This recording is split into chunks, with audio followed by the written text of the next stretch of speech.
Hey, I'm Diana Kerr. I'm a certified professional life coach for go-getter Christian women, and I'm all about helping you simplify and systemize to make time for what matters most. And I am a self-professed systems nerd. I love little hacks and time savers and ways to make life easier.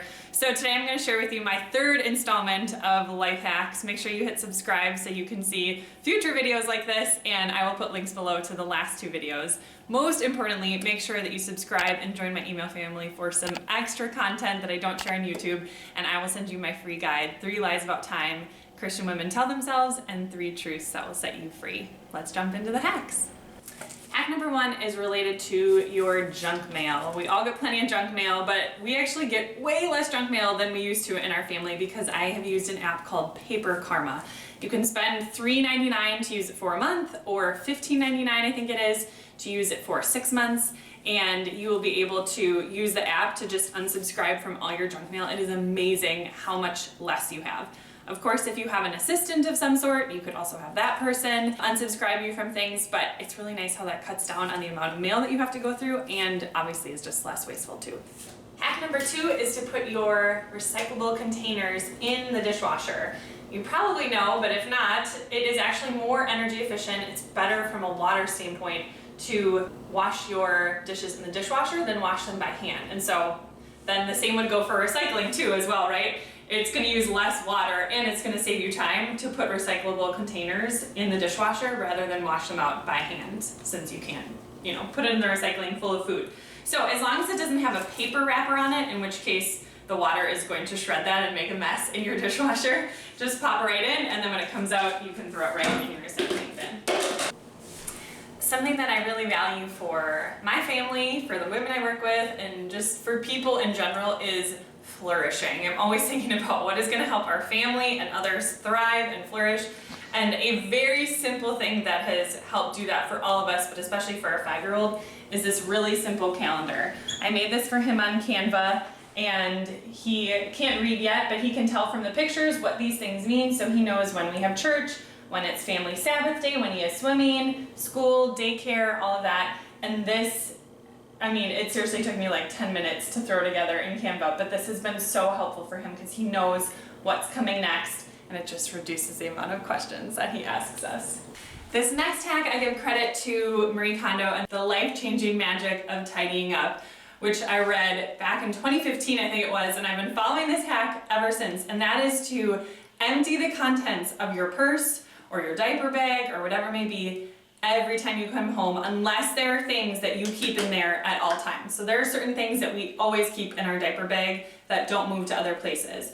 But I have a couple of different purses, one's in use right now, and this one, as well as other places that I sometimes put my wallet or chapstick or different things like that. And so when I come home, I do not leave those things in my purse. I empty my purse, I put the things away that need to get put away, I throw garbage away, and the stuff that I use regularly, I keep all in one spot. And I'm going on a trip in a few minutes here, so a lot of this stuff is out of this drawer, but this is where I keep my wallet and umbrella and my little kind of like cosmetic bag of things and anything I need if I'm going to work at a coffee shop. That all stays in here, and so I'm putting it into whatever bag I need as I'm using it, and then I'm not looking for stuff, or I don't end up with a purse that's just like full of garbage because it hasn't been emptied in a long time. Hack number 5 is to save any kind of bags that you could reuse for things like poopy diapers, dog poop, food scraps, pretty much anything that doesn't need a fresh, brand new bag. So I keep this brown bag down here, and anytime we have a Ziploc bag that could be reused, or usually I guess we've used them all up at this point. Usually there's a lot of bags in here, like shipping bags that have come in the mail, like when Amazon ships you something in just a flimsy plastic bag, or even when you buy clothes online, and sometimes each item comes inside the bigger bag or the box in their own individual bags. When possible, I save all those, and then when our 1-year-old has a poopy diaper, I throw that in there and tie it up if I can, and then I can put it in this garbage, and it doesn't stink as much. Again, you could use it for all sorts of other things too. And if you wanted, I suppose you could even separate out your bags that you want to reuse, like ones that would be food safe and ones that wouldn't be food safe for whatever reason. Hack number 6, if you don't have a lot of closet space or upper cabinets in your bathroom, is to put your stuff in baskets that you can pull out and put up on the counter. So Kyle and I each have a drawer here, but that's all that we have for storage space that's easily accessible in this bathroom. There's no closet in here.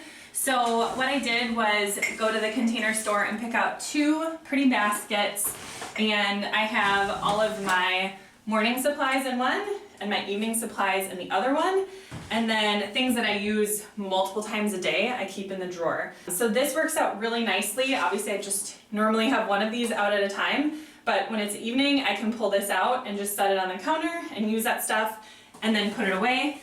Same thing with the morning, and I did splurge on these a little bit. These are the Marie Kondo baskets from the Container Store, but one of my tips is to ask for, if that's like a little bit of a splurge for you, ask for gift cards for the Container Store so you can buy baskets and bins that are a little bit fancier than what you would normally buy. I literally told the employee at the store when I went in there, when she asked what I was organizing, I was like, I'm organizing my bathroom because I have small children and I want it to feel as close to a spa as possible. So I know it's so easy as moms or just busy women to feel like my life is chaos, I don't have time for like replenishing myself and refreshing and all of that.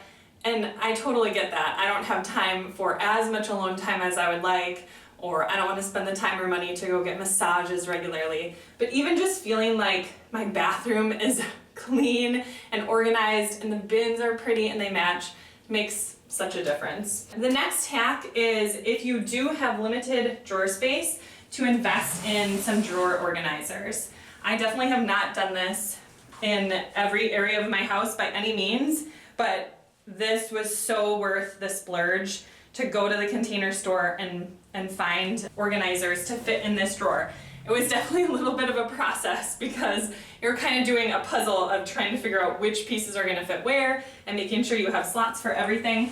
What I would recommend is measuring your drawers before you go so you know exactly what the width and length of the drawers are and the height.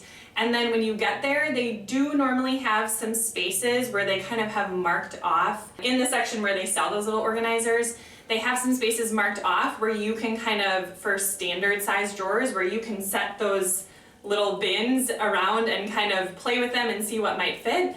But you also, I in the past have taken like an old poster board, and I literally, before I went, I marked out on there the size of my drawer, and I just carried my poster board into the store and then set it down on the floor and took the bins and like organized them and tried to figure out which one would make the most sense. They did used to have drawers that you could adjust the size, that you could ask for at the register. I know my Container Store doesn't have those anymore. I don't know if that's like a COVID thing, but that might be an option. Or sometimes you just need to buy a bunch, bring them home, figure out the puzzle in the actual drawer and with your actual possessions, and then take back the ones that you don't use. So I gave you a couple tips that are environmentally friendly. This one is not, but I feel like it is helpful and you can take it or leave it. And that is that after we crack our eggs, sometimes we just put them right back in the container. Rather than like getting the garbage out and throwing them in the garbage, we just crack them and then put the broken ones right back in. Tip number 9 is to keep everything that you need to be able to pay bills, send mail, etc., all in one place. So literally everything that we could need to do that is all in this basket. So I have our address book, which I keep in a Google Sheet and then just print it out every once in a while with any updates. We only use blank cards to just keep things really simple for any event, any occasion. So those are in here. We've got washi tape, checkbook, and of course stamps. So all of that is in one place. I can just pull this out and set it at the table or anywhere I want to go and work on stuff and get those things out the door. And we keep it in the kitchen because we have the space for it. And this is where we live. This is like the center of everyone's home, right? So we're just more likely to take action on something, get a thank you note in the mail, get a bill in the mail, whatever, when we have that stuff really readily accessible. Hack number 10 might be a little controversial, and I've heard this for years and always thought that would never work. But we finally tried it and we actually really do like it, and that is simply to keep your food storage lids on the containers and keep them together. Now, this requires actually paring down your collection enough so that you have the space, because it does take up a little bit more space. But unless you live in a very, very, very small space with a very tiny kitchen, or you need tons and tons of food storage containers, you can probably make this work. I was a little skeptical, like if containers are really wet, is that gonna work? And normally that doesn't tend to be a problem. If something's really, really wet, like a lid or the container, I might dry it off a little or throw it in here when it comes out of the dishwasher to let it air dry a little bit more. But I love how this looks, and it is amazing how much easier it is to just grab something with the lid already on it. So give it a try. If you hate it, you can go back, but I heard Dawn Madsen from The Minimal Mom talk about that all the time, and so finally I was like, I'll just give it a shot and see what I think. So I hope you got some great tips from this video. Comment and tell me something that stood out for you, even one thing that you're gonna try. And again, make sure that you subscribe so we can hang out some more together. If you wanna get really nerdy with me about time management and how I manage all my tasks and everything, I do have a video about that. I will link to that below. Look for the video about my Todoist screen share, and I'll show you behind the scenes of how I organize my whole life and business in Todoist. But I hope you enjoyed these, and I always like to remind people, a life hack isn't going to save your life or bring you ultimate happiness. Only Jesus can do that, but they can be kind of fun and helpful. Thanks for watching, and I'll see you soon.